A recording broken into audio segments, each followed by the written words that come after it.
Students, teachers, parents, and community activists rallying late today right outside the Van Hoos Education Center of JCPS. Hello, everybody. It's our top story on the WHAS11 night team. I'm Doug Proffitt. They are challenging the Jefferson County School Board over the new Kentucky law on transgender students. They want the school system to push back on it. WHAS11 night team's Taylor Woods and photojournalist Ian Hardwitt covered the protest. More than 100 students, parents, teachers, and community activists rallied outside the Van Hoos Education Center demanding the JCPS School Board to pass a resolution affirming transhuman rights that does not comply with Senate Bill 150. What do you want? When are you gonna get them? Teachers, parents, students, activists standing loud, sending a message outside the Van Hoos Education Center with their signs. Me and pretty much everybody out here is in solidarity with them to let trans kids know that we have their back. Former State Representative Attica Scott describing Senate Bill 150 this way. Senate Bill 150 is not justice, it is oppressive, it is bullying, and we will not allow Jefferson County to be bullied by Frankfort and legislators in Frankfort. The board meeting was on other issues, but Superintendent Marty Polio showed his frustration over how to implement the new law. There will be future guidance coming out. We're looking at KSBA to possibly get some guidance as well. So we've been given very little guidance. Some teachers in the crowd say they are there to support their students. My trans students add to the culture of my classroom every day, to the culture of inclusivity and belonging. And I'm just so happy they're there, and I don't want them to think that they're not welcome. Justice Chenault, a JCPS third grader, shared their experience as non-binary. So my teacher can spread it throughout the school, so everyone will know that my pronouns are they, them. To call me by they, them. Inside the Van Hoos Education Center, parents and teachers took the mic at the podium, sharing personal experiences with trans students and children. These are his words. I'm a trans male. I'm only 13, but I know who I am. And I know how bad my future will be. Instead of affirming and empowering children, teachers would be at best silenced and at worst given a protected right to harm children. We can't accept that. Polio says JCPS is in a tough spot. So obviously we have to make sure we protect our students, but our job and role is to make sure we have policy and procedures that protect all of our employees as well. And so it's a difficult road to navigate, to be honest with you. The JCPS goal is to have something in place by the fall. In Louisville, Taylor Woods, WHAS 11 night team on your side.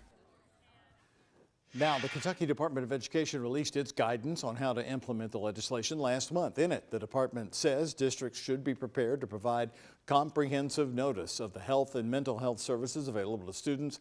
KDE adds that it can no longer provide guidance related to requested pronouns, but reminds districts to remain aware of Title IX regulations.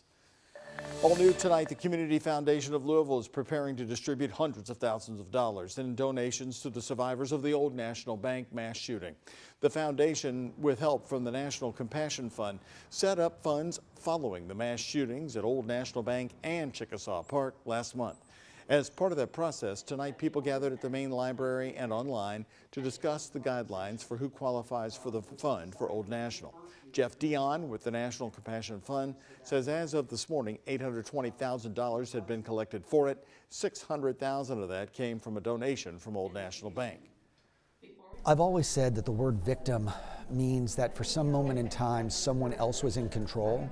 And the recovery from that victimization for so many people is about being able to regain some type of control.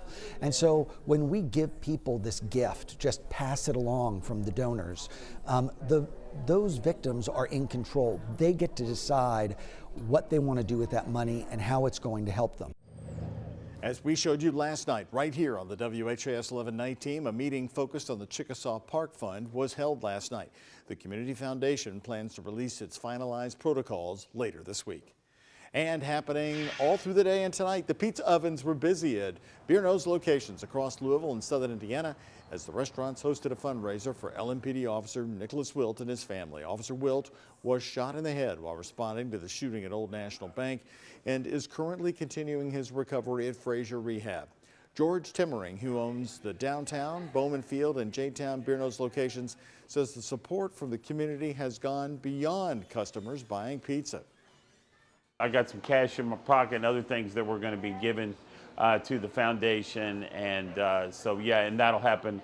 All locations will be people that not only will be supporting through buying beer notes today, but they'll be offering additional monies, and we always collect those and add those. It's a very generous community, and we're proud to be a part of it. And Timmering told us tonight that all 13 locations were packed for dinner, with all locations donating 20% of their sales through the day. He expects this to be one of the largest fundraisers they've ever held.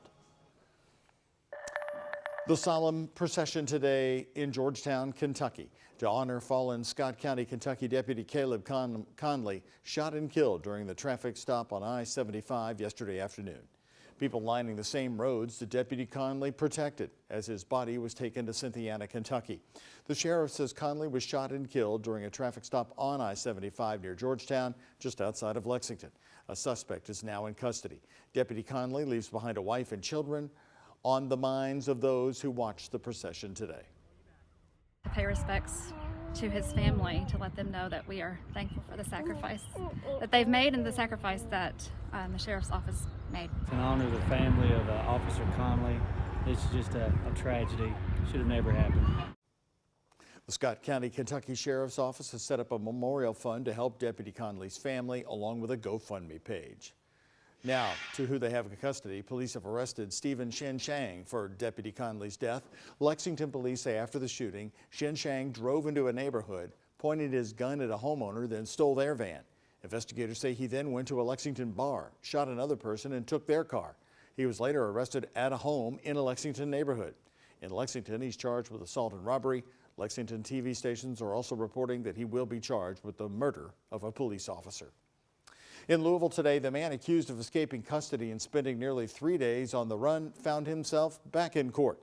Police say Norman Wolf jumped out of that moving Trimble County Sheriff's SUV on the ramp to Brownsboro Road right off the Gene Snyder. Defendant began yelling for Deputy Law to pull the vehicle over, or defendant was going to kick out the window and jump out the vehicle. He was finally caught Saturday morning, but right here today, Wolf arrived in a wheelchair for his arraignment after spending some time in the hospital following his arrest. After jumping out of the transport SUV, police say Wolf also kidnapped 2 neighbors, forcing them to drive him toward downtown. He's now facing new charges, and a judge raised his bond today to $500,000. A proposal to put a limit on Louisville's short-term rentals is moving forward in the Metro Council. They're a booming business in our city, with more than 1,000 listed right now for rent. Amid concerns, neighborhoods will be overrun with short-term stays instead of family homes, permanent homes. Councilmember Corey Arthur proposed a moratorium to temporarily stop these new listings. His ordinance only applied to certain neighborhoods, but an amendment today would include all of Louisville in the moratorium. It was a divisive move for some members who said they should place a cap on rentals instead. I'm empathetic and appreciate the intent here, but I don't think I can support anything that shuts the process down. Even if we put a cap on the amount of people that get approvals through registrations or conditional use permits, people are still taking advantage of an ordinance that has loopholes. The moratorium completely stops the process so that we can fix that.